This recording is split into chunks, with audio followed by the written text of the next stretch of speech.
Show yourself. La première partie de la saison 2 de Mercredi sur Netflix dévoile de nombreux mystères captivants que la deuxième partie devra résoudre. Allons. C'est l'heure de l'histoire, mon poulet au miel. On ouvre les petits volets. Cœur vaillant, œil sur la balle, on ne peut pas perdre.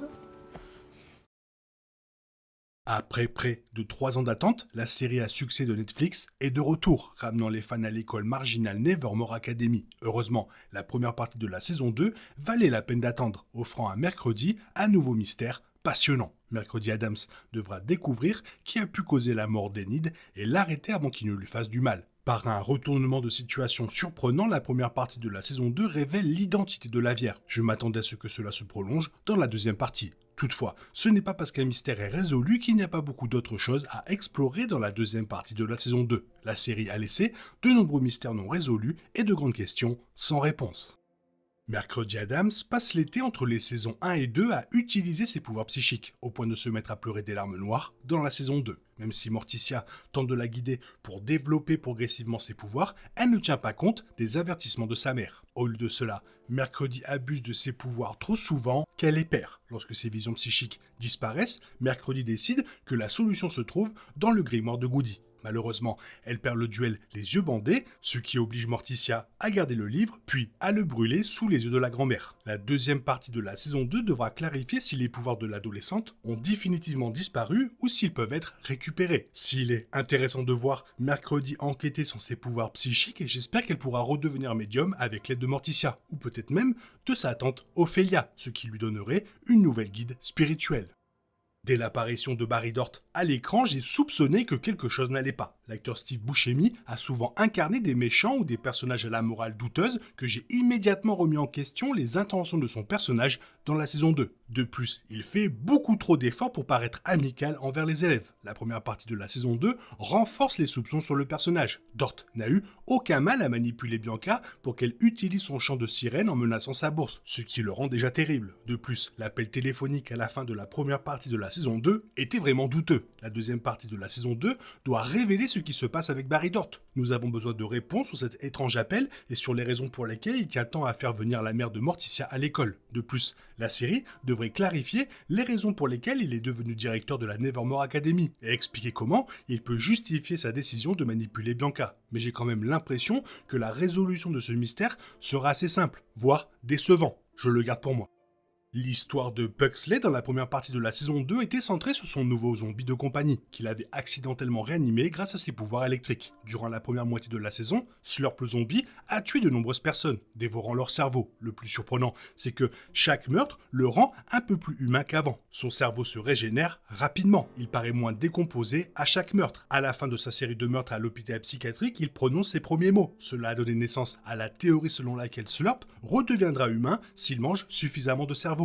La deuxième partie de la saison 2 devra répondre à d'autres questions sur Slurp, notamment qui il était avant sa mort, en dehors de l'histoire racontée, et s'il redeviendra cette personne à l'avenir.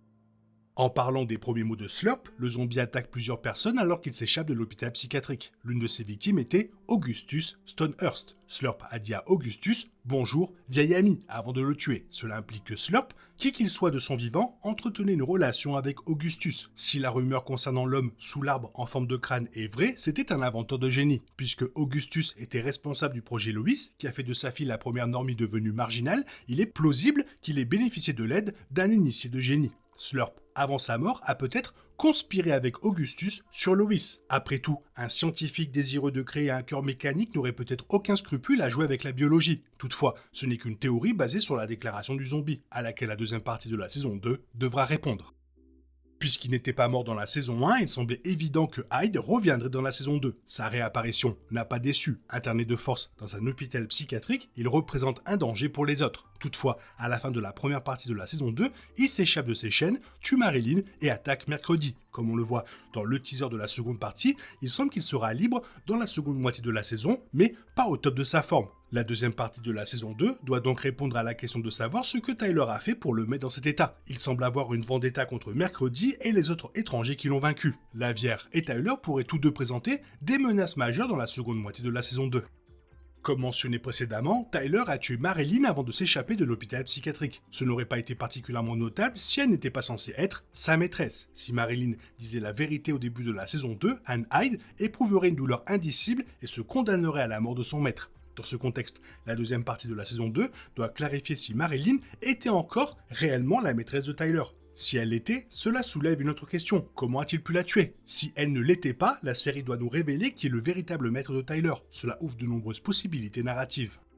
Le reste de la famille Addams joue un rôle bien plus important dans la saison 2, et l'accent est mis sur la relation de Morticia avec Ophelia Addams, personnage hors écran. Ophelia est sa sœur, et elle avait également des visions psychiques. Selon Morticia, la grand-mère de Mercredi a monté les deux sœurs l'une contre l'autre. Finalement, un problème avec la capacité psychique d'Ophelia a conduit à son internement dans l'établissement psychiatrique local. C'est d'ailleurs là que se trouvent Tyler, Marilyn et Lavière. À la fin de la partie 1, Mercredi rencontre une femme non identifiée, cobaye de Lois. Vu l'importance de la saison préfigurant Ophelia Addams, les fans ont immédiatement deviné qu'il s'agissait de la femme que Mercredi avait aidée. Si ce n'était pas Ophelia, elle pourrait aussi être la mère de Tyler, elle aussi internée à Willow Hill. Il semble que la mère de Tyler soit plus évidente que Ophelia, car au niveau de la chronologie, cela colle mieux. Quoi qu'il en soit, nous devons en apprendre davantage sur cette femme dans la partie 2 de la saison 2.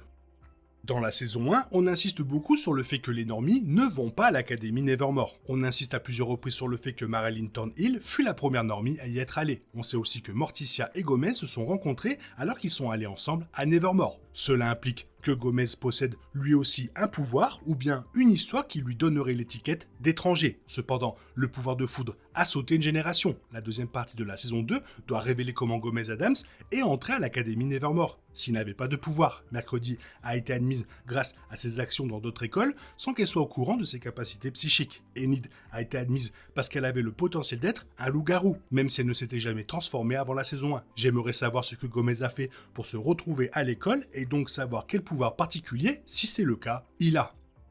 Tout au long de la première partie de la saison 2, le personnage éponyme passe le plus clair de son temps à tenter d'empêcher le meurtre d'Enid Sinclair. Dans sa vision, elle voit la tombe d'Enid, sa meilleure amie la blâmant pour ce qui s'est passé, et un corbeau blessé à l'œil. Ceci pousse Mercredi à se diriger vers Lavière. Elle a peut-être découvert l'identité secrète de Judy, mais le combat pour la vie d'Enid est loin d'être terminé. Avec Lavière et Tyler en liberté, il ne fait aucun doute que la vie d'Enid est toujours en danger à l'aube de la deuxième partie de la saison 2. L'un ou l'autre pourrait s'en prendre à elle.